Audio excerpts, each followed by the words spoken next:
So ngayon mga idol, gagayat po ang aking asawa ng bulaklak ng baboy.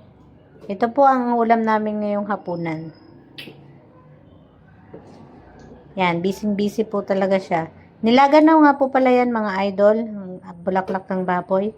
Pinakuluan na po siya sa luya, asin, paminta, at laurel. Tapos, next step po is, mga 20 minutes po pala siya pakukuluan mga idol. And then, next step po is, gagayatin na po siya sa maliliit. Para maluto na po.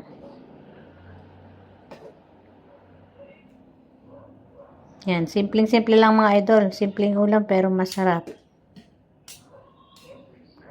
Pwedeng nyo itong itry mga idol sa inyong bahay.